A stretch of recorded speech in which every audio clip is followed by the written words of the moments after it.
The faded blue walls of Ridgeway Correctional Facility seemed to close in on everyone who walked through its reinforced steel gates. For the visitors who came to see the man in cell block D, there was always the same haunting question hanging in the air. How could identical twins, sharing the same DNA, the same face, take such drastically different paths? Before we jump back in, tell us where you're tuning in from, and if this story touches you, make sure you're subscribed, because tomorrow I've saved something extra special for you. Marcus Reynolds sits motionless behind the glass partition, his once vibrant eyes now hollow and distant. The prison jumpsuit hangs loosely on his frame. 2 years of incarceration has whittled away at his once athletic build. The guard standing nearby watches with practiced indifference as I take my seat across from him. "I didn't do what they think I did," Marcus says before I even ask my first question, his voice barely above a whisper. "I didn't kill my brother's family because I was jealous or angry. I did it because some truths are too devastating to live with." Pinewood was the kind of small suburban town where everyone knew everyone else's business, or at least they thought they did. The Reynolds twins had grown up there, identical in appearance, but opposite in fortune. Nathan had stayed in Pinewood, married his high school sweetheart Rebecca, had 3 beautiful children, and built a successful construction company. Marcus had left for Glendale Heights, struggled through a series of failed relationships and dead-end jobs, and battled with depression that seemed to follow him like a shadow. "We were mirror images," Marcus explains during our interview, a bitter smile playing on his lips. "Nathan was the golden child, and I was the tarnished reflection. No matter how hard I tried, I could never catch up to him." The events that would ultimately shatter both their lives began on a crisp autumn morning in October. Marcus had been experiencing persistent headaches for weeks. After finally giving in to his doctor's recommendations, he made an appointment at Westlake Medical Center for a comprehensive health screening. Dr. Walker suggested genetic testing as part of a new preventative health program they were offering, Marcus recalls. "I agreed without much thought. Nathan and I were identical twins. I figured there wouldn't be any surprises. But the universe has a cruel way of shattering our most basic assumptions." 2 weeks after his appointment, Marcus received a call from Dr. Walker's office. The doctor wanted to see him immediately to discuss some anomalies in his test results. Marcus remembers feeling a strange sense of foreboding as he drove to the medical center, the colorful fall leaves swirling ominously around his car. The medical center's sterile white halls seemed to stretch endlessly as a nurse led Marcus to Dr. Walker's office. The doctor was waiting for him, a thick file folder open on his desk, his expression grave. "I've been practicing genetic medicine for 20 years, Dr. Walker said, gesturing for Marcus to take a seat, "and I've never seen a case quite like yours." According to the genetic test results, Marcus's DNA showed unexpected patterns when compared against the general database. As part of the hospital's research initiative, they had compared his profile against various anonymous samples from the community. "There were 3 significant matches in our database," Dr. Walker explained, his voice clinical yet cautious. "Children from the Pinewood area who showed genetic markers consistent with being your biological offspring." Marcus remembers staring at the doctor in confusion. "That's impossible," he said. "I don't have any children." Dr. Walker cleared his throat uncomfortably. "The matches are extremely strong, over 99% probability of paternity in all 3 cases. There must be some mistake," Marcus insisted. "Maybe the system is getting confused because of my twin." "We considered that possibility," Dr. Walker replied, turning his computer monitor toward Marcus. "But these genetic markers are specific to you, not your brother. Let me show you." What Dr. Walker revealed next would forever alter the course of Marcus's life.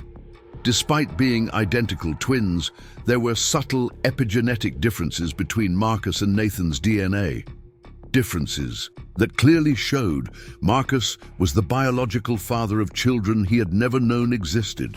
"I felt like I was falling through the floor," Marcus recalls, his hands trembling slightly as he recounts the moment. Dr. Walker kept talking about genetic markers and probability percentages, but all I could think was, whose children are these?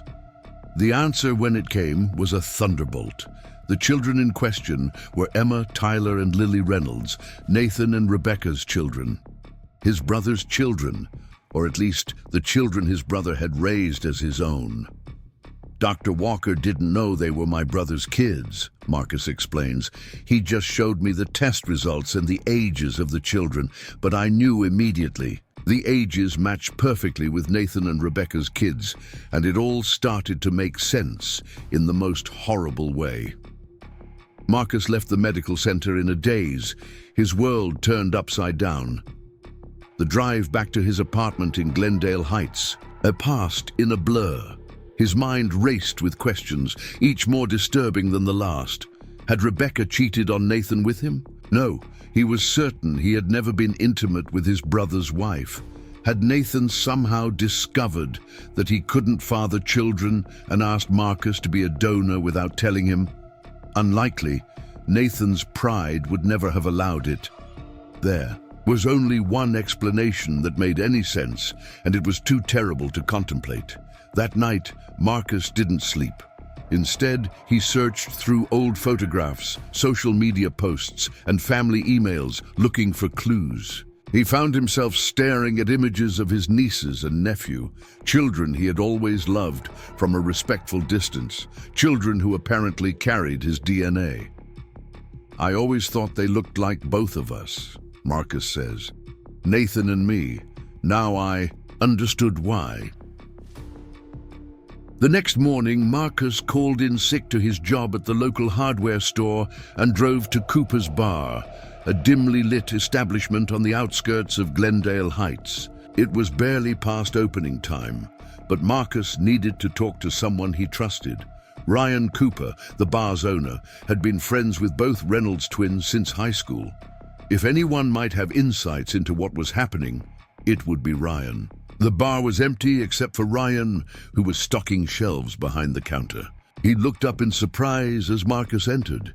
"You look like hell," Ryan observed, setting aside a bottle of whiskey. "What's going on?"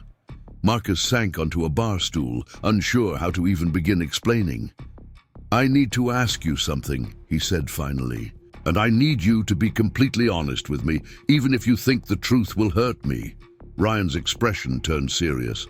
"Okay, shoot. Do you think Rebecca has ever cheated on Nathan?" Ryan's eyebrows shot up in surprise. "Rebecca? No way. Those two are solid, always have been. Why would you ask that?"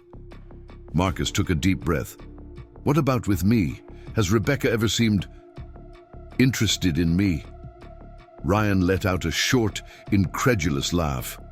"Where is this coming from, Marcus? Rebecca has always treated you like a brother-in-law, nothing more." Marcus nodded slowly, his suspicions growing stronger. There was only one explanation left, and it was the one he'd been trying to avoid confronting. "One more question," Marcus said, his voice tightening. "After Nathan and I left for college, did he ever come back to visit when I wasn't around? Maybe during that summer I was working at the lake resort?" Ryan's hesitation told Marcus everything he needed to know before he even answered. "Yeah, he came back for a week or two," Ryan confirmed. "Said he needed a break from his summer internship, spent a lot of time at your parents' place. Why does it matter now? That was, what, 15 years ago?" 15 years ago, right around the time Rebecca would have been in town on break from her nursing program, 9 months before Emma was born. "I need one more favor," Marcus said, pushing away from the bar. "Don't tell Nathan I was asking about him, about any of this." Ryan frowned, clearly confused. "You're freaking me out a little, man. What's going on?" "I'm not sure yet," Marcus replied, already heading for the door.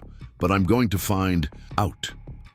The next part of Marcus's investigation led him to an uncomfortable realization.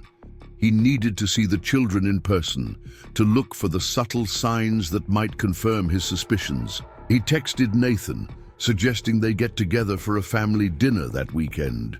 Nathan replied enthusiastically, saying they hadn't seen Uncle Marcus in months and the kids missed him.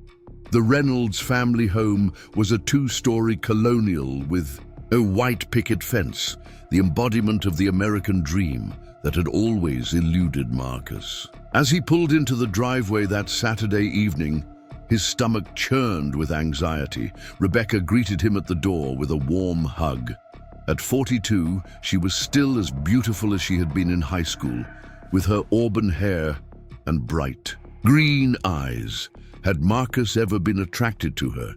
He searched his feelings and found nothing but sisterly affection, making the situation all the more confusing. "The kids are so excited you're here," Rebecca said, leading him into the living room where Nathan was helping 7-year-old Lily with a puzzle. Nathan looked up and smiled, the same smile Marcus saw in the mirror every day. "Hey, stranger. About time you visited." Preparing and narrating this story took us a lot of time, so if you are enjoying it, subscribe to our channel. It means a lot to us. Now back to the story. The evening progressed with excruciating normality. They ate dinner, played board games, and caught up on family news. All the while, Marcus observed the children with new eyes, noting Emma's artistic talents, just like his, Tyler's quick wit, another trait they shared, and Lily's distinctive dimple when she smiled, identical to his own. "Uncle Marcus, can you help me with my science project?" Emma asked as they cleared the dinner table. "Dad tries, but he's terrible at biology." Nathan laughed. "It's true. I nearly failed biology in high school. Marcus was always the science whiz." Marcus felt a chill run down his spine. Another piece of the puzzle falling into place. As the evening wound down, Marcus found himself alone in the kitchen with Rebecca. She was loading the dishwasher while he dried the pots that wouldn't fit. "Is everything okay, Marcus?" Rebecca asked. "Suddenly, you seem distracted tonight." Marcus hesitated, then decided to probe gently. "Can I ask you something personal, Becca? Something about you and Nathan?" Rebecca straightened up, giving him her full attention. "Of course. What is it? Did you two ever have trouble conceiving with any of the kids?" A flash of something, alarm, guilt, crossed Rebecca's face before she composed herself. "That's a strange question. Why do you ask?" "Just curious," Marcus said, trying to sound casual. "I've been thinking about my own future, wondering if certain traits run in families." Rebecca turned back to the dishwasher, her movements suddenly stiff. Everything was normal with all 3 pregnancies, no issues at all. Her tone was final, closing off further discussion. But Marcus had seen enough. The momentary panic in her eyes told him what he needed to know. She was hiding something. Later that night, as Marcus prepared to leave, Nathan walked him to his car. "It's good seeing you, bro," Nathan said, clapping him on the shoulder. "You should come around more often. The kids adore you." Marcus looked at his brother, his identical twin, and felt a surge of rage so powerful it frightened him. Had Nathan been living a lie all these years? Had he stolen Marcus's chance at fatherhood? "Nathan," Marcus said carefully, "have you ever kept a secret from me? Something important?" Nathan's smile faltered slightly. "What kind of question is that? Just answer it, please." Nathan shrugged. "We're brothers. Everyone has some secrets, right? Nothing that matters." But the way he avoided Marcus's gaze suggested otherwise. Marcus drove home that night with his mind racing. The pieces were coming together, forming a picture too horrible to contemplate, but he needed proof, definitive proof, before he confronted his brother with his suspicions. The next morning, Marcus made a decision. He drove to a pharmacy in a neighboring town and purchased 3 home DNA test kits. Then he called Nathan. "I think I left my jacket at your place last night," he lied. "Mind if I swing by to pick it up?" Nathan told him to come over around lunchtime. When Marcus arrived, Rebecca was out shopping with Lily, and Nathan was in the backyard with Tyler, setting up a new basketball hoop. Emma was at a friend's house for a sleepover. "I don't see your jacket anywhere," Nathan said, leading Marcus through the house. "Maybe check upstairs." "Good idea," Marcus replied, heading up the stairs. Once alone, he moved quickly. In Emma's bedroom, he collected a few strands of hair from her hairbrush. In Tyler's room, he found a used Band-Aid in the trash can. Perfect. For a DNA sample. And in Lily's room, he took her toothbrush. He placed each sample in a separate kit, careful to label them correctly. Mission accomplished. Marcus went back downstairs, telling Nathan he must have left the jacket somewhere else. He drove directly to an independent testing facility in Glendale Heights, paying extra for expedited results. 3 agonizing days. Later, the results came in. Marcus stared at the email notification on his phone for a full 5 minutes before finding the courage to open it. When he did, the confirmation of his worst fears was there in black and white. All 3 children were his biological offspring, with a probability exceeding 99.9%. But how? How was this possible? The answer came from an unexpected source. That evening, Marcus received a call from Sarah Mitchell, Rebecca's best friend since college. "Rebecca told me you were asking strange questions about the kids," Sarah said without preamble. "I think it's time you knew the truth." According to Sarah, during their college years, Nathan had discovered he was sterile, a result of a childhood illness. He had kept this fact hidden from everyone, including Marcus.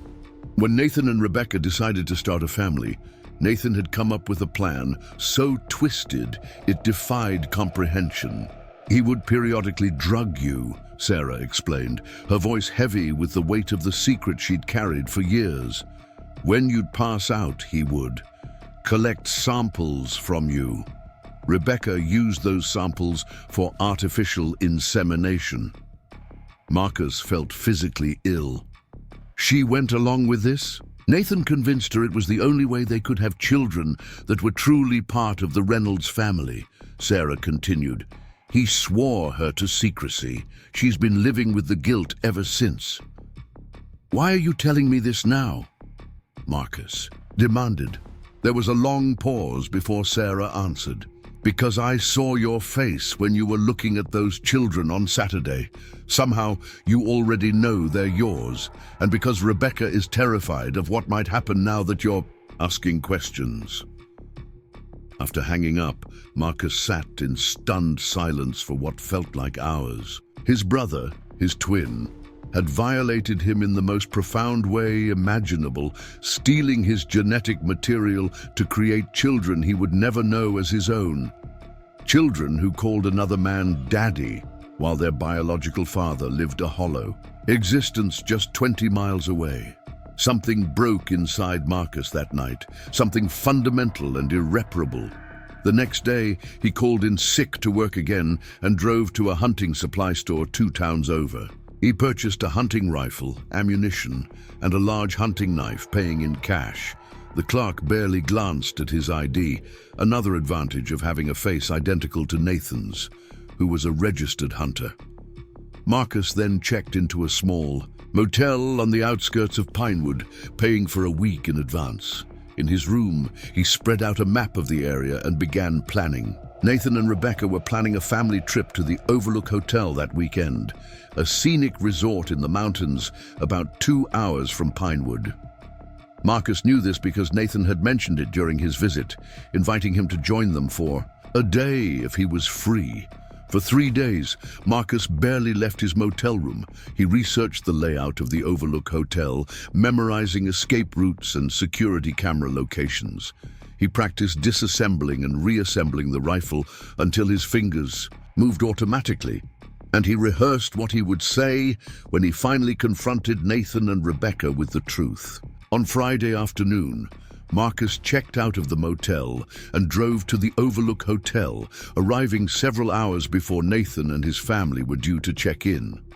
He parked his car in a secluded area of the hotel's extensive grounds and waited, watching the main entrance through binoculars. At 6:42 p.m., Nathan's SUV pulled into the circular driveway. Marcus watched as his brother helped unload the luggage, while Rebecca ushered the children inside. They looked like the perfect family, the family that should have been his. Marcus waited until nightfall before making his move. The family had been assigned a suite on the 3rd floor, with windows overlooking the pine forest that surrounded the hotel. Using the service entrance, Marcus slipped inside the building and made his way up the emergency stairs. The corridor was empty when he reached the 3rd floor. Outside the door to Suite 317, Marcus hesitated. Was he really going to do this? Was he really capable of what he was contemplating? The memory of Dr. Walker's words echoed in his mind. These genetic markers are specific to you, not your brother. These were his children, stolen from him before they were even conceived. Marcus knocked on the door. Nathan answered, his expression shifting from surprise to pleasure. Marcus, did you decide to join us after all? Come in. The suite was spacious, with a main living area and 2 bedrooms. Rebecca was helping Lily get ready for bed in one bedroom, while Emma and Tyler were watching TV in the living room. Uncle, Marcus, Tyler exclaimed, jumping up to greet him. Dad didn't say you were coming. It was a last-minute decision, Marcus replied, his voice surprisingly steady. I thought we could all use some family time. Nathan closed the door behind him. Well, this is a great surprise. We were just about to order room service for dinner. Are you hungry? Starving, Marcus said. But first, I need to talk to you and Rebecca, privately. Nathan's smile faltered slightly. Sure. Kids, keep watching your show. Mom and I need to talk to Uncle Marcus for a minute. Rebecca emerged from the bedroom, her face paling when she saw Marcus. Marcus! What a surprise! Let's talk. In your bedroom, Marcus suggested, his hand tightening around the knife concealed in his jacket pocket. As they entered the master bedroom, Marcus closed the door behind them. Nathan and Rebecca exchanged nervous glances. What's this about? Marcus? Nathan asked, a defensive edge creeping into his voice. Marcus took a deep breath. I know what you did, both of you. I know about the drugs, the samples, the insemination. I know those children out there are biologically mine, not yours. The color drained from Nathan's face. Rebecca let out a small gasp and sank onto the edge of the bed. How? Nathan whispered, how did you find out? A genetic test, Marcus replied coldly, and then Sarah filled in the rest. How could you do this to me, Nathan? They're my children. No, Nathan said firmly, recovering his composure. They're our children. Rebecca's and mine. We're the ones who raised them, who changed their diapers, who stayed up with them when they were sick. Biology doesn't make you a father, Marcus. You had no right, Marcus shouted, forgetting to keep his voice down. You stole my chance to have a family.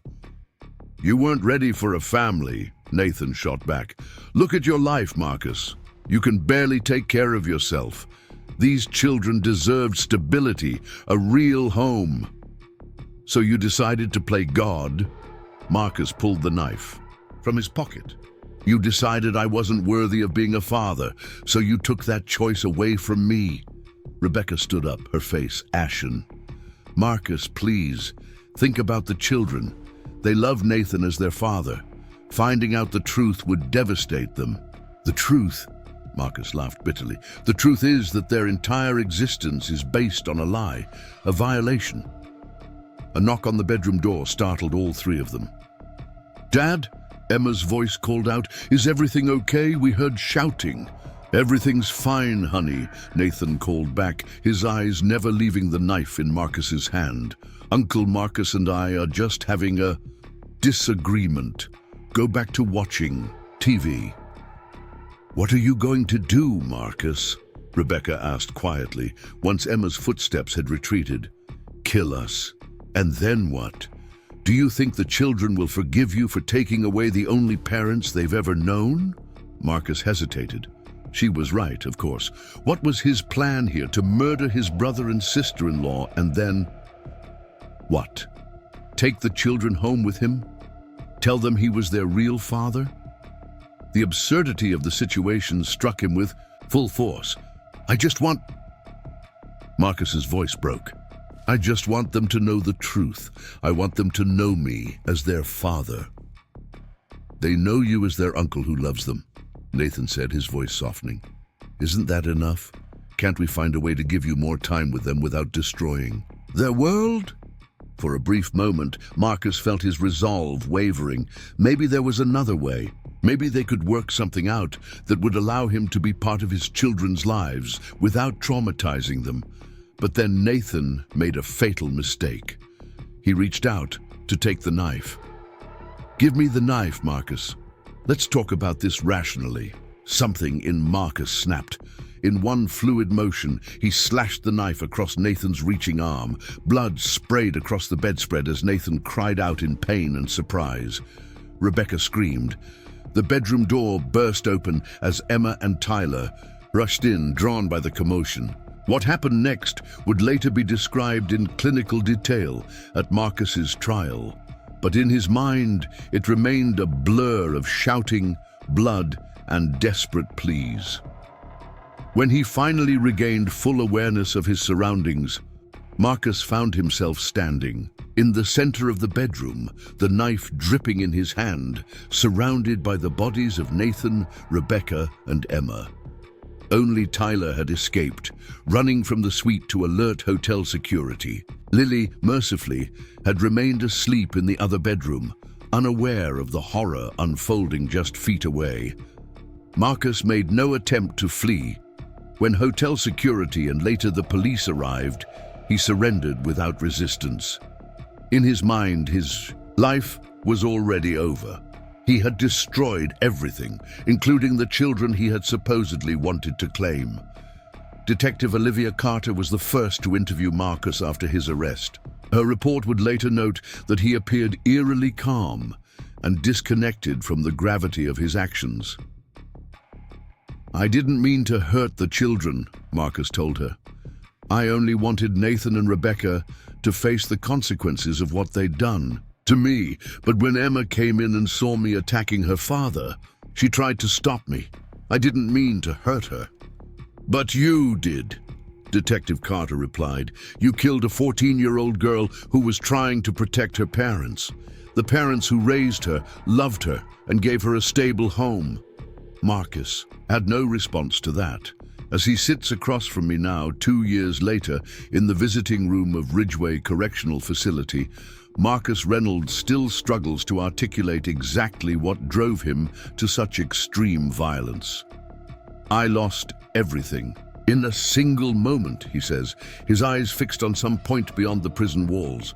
"Not just my freedom, but the children I thought I was fighting for. Tyler will never look at me again without seeing the monster who killed his parents and sister. Lily was too young to remember much, but she'll grow up knowing what I did." Both surviving children now live with Rebecca's sister in another state. They never visit Marcus. According to his court-appointed therapist, he has never asked them to. "Some truths are too devastating to live with," Marcus repeats, echoing his earlier statement. "I thought the devastating truth was what Nathan and Rebecca did to me. But the real devastating truth was what I was capable of doing in response."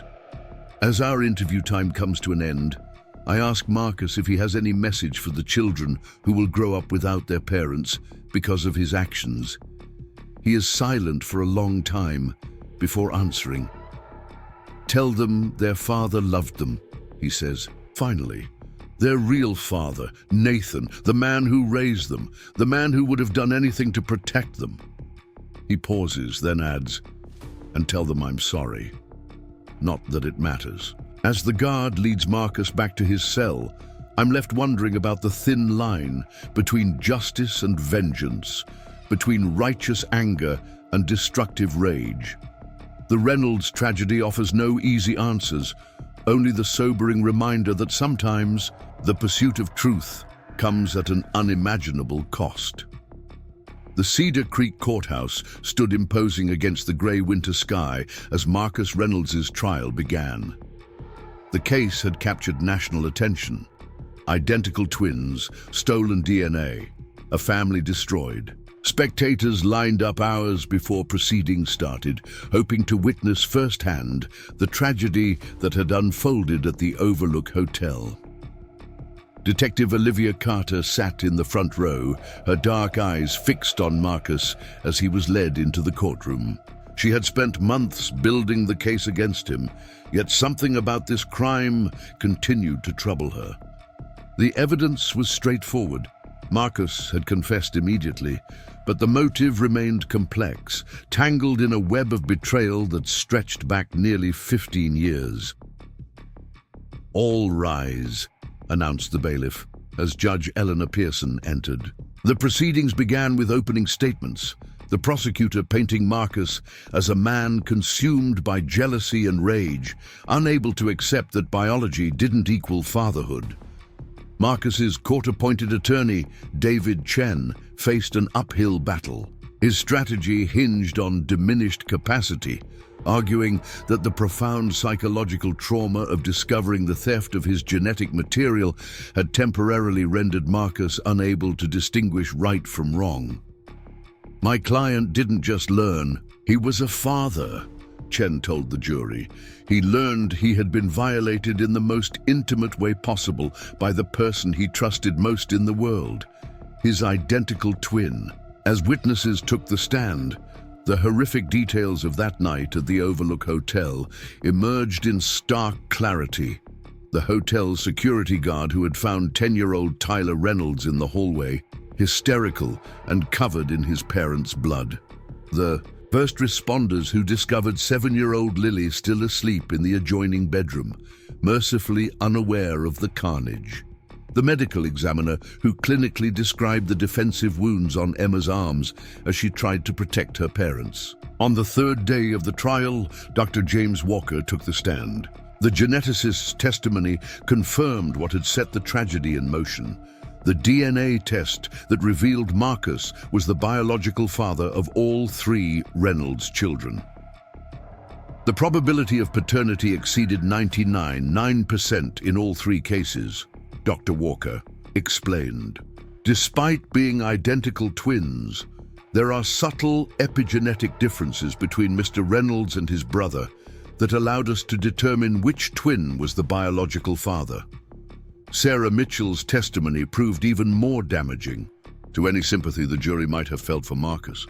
Rebecca's best friend recounted conversations with the deceased, describing Nathan's desperation to have children who shared his genetic lineage and Rebecca's increasing discomfort with the deception.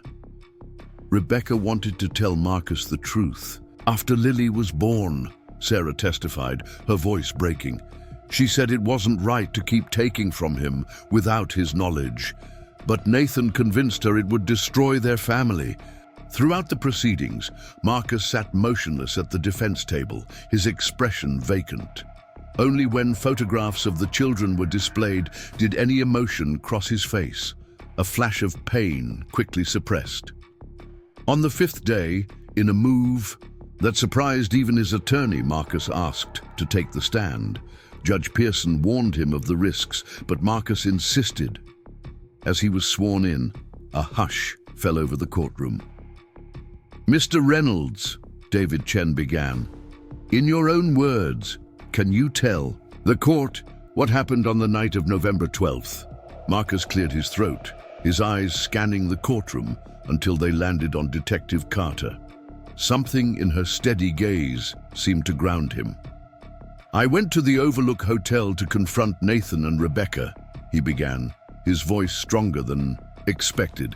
I wanted them to admit what they had done, to acknowledge that those children were biologically mine. I brought the knife for protection. I didn't plan to use it. What changed? Chen asked. Marcus closed his eyes briefly. When Nathan reached for the knife, something snapped inside me.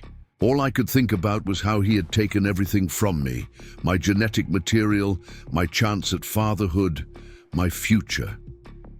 In that moment, I wanted him to feel the same violation I felt. And Emma? Rebecca? A tremor passed through Marcus's body. Emma came running in when she heard her father cry out. She threw herself between us. I didn't mean to hurt her.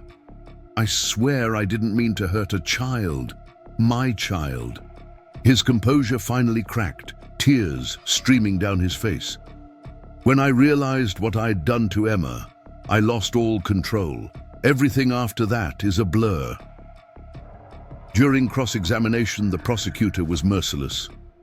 Mr. Reynolds, you claim you snapped when your brother reached for the knife, but you drove 2 hours to that hotel with a weapon, having researched the layout and security.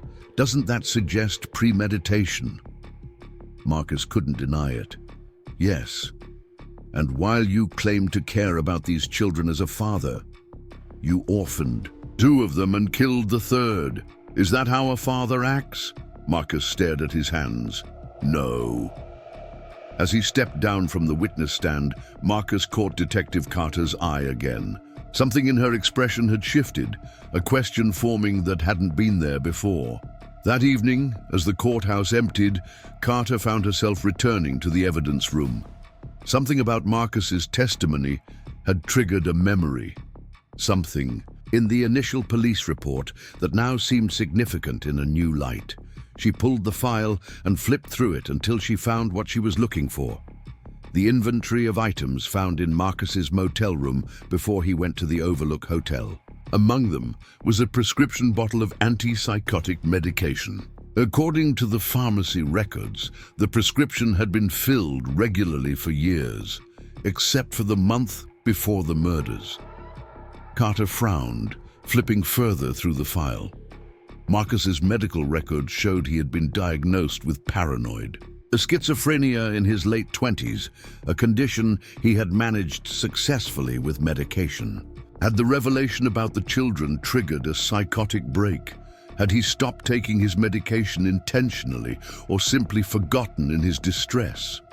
The detective pulled her phone from her pocket and dialed the number for Dr. Eliza Bennett, the psychiatrist who had evaluated Marcus after his arrest. Dr. Bennett, this is Detective Carter. I need to ask you about Marcus Reynolds' mental state around the time of the murders. Specifically, did you know he had stopped taking his antipsychotic medication?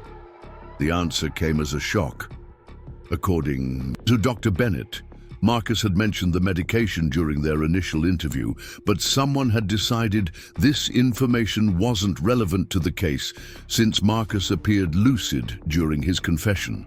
Carter hung up, a chill running down her spine. She suddenly understood why Marcus had seemed so detached during his arrest and subsequent interviews. It wasn't cold-bloodedness. It was the remnants of a psychotic episode combined with the returning effects of medication administered after his arrest. The next morning, Carter requested an urgent meeting with the district attorney before court resumed. She presented her findings, arguing that Marcus's mental state at the time of the murders warranted further evaluation. The DA was reluctant. The case was proceeding smoothly toward conviction, but eventually agreed to have Dr. Bennett testify about the missed medication. When court reconvened, Dr. Bennett's testimony created a stir. She explained that without his medication, Marcus would have been increasingly susceptible to paranoid thinking, especially when confronted with a profound betrayal like the one he had experienced. In my professional opinion, Dr. Bennett concluded, Mr. Reynolds was likely experiencing a psychotic episode triggered by the revelation about his biological children and exacerbated by his discontinuation of medication. This doesn't excuse his actions, but it contextualizes them within his mental illness. As the jury deliberated, Marcus sat alone in a holding cell, the full weight of what he had done finally settling over him like a shroud. The revelation about his missed medication had brought clarity, not excuses, but understanding. He had been mentally ill, off his medication, and confronted with a truth too devastating to process rationally. The jury returned after 14 hours of deliberation. They found Marcus guilty of second-degree murder rather than first-degree, acknowledging his diminished capacity but not exonerating him. The judge sentenced him to 30 years with the possibility of parole after 20 and mandated psychiatric treatment throughout his incarceration. As he was led from the courtroom, Marcus locked eyes with Detective Carter one final time. In that moment, a silent understanding passed between them. The recognition that sometimes the most important truths are the ones we discover too late. Up next, you've got 2 more standout stories right on your screen. If this one hit the mark, you won't want to pass these up. Just click and check them out.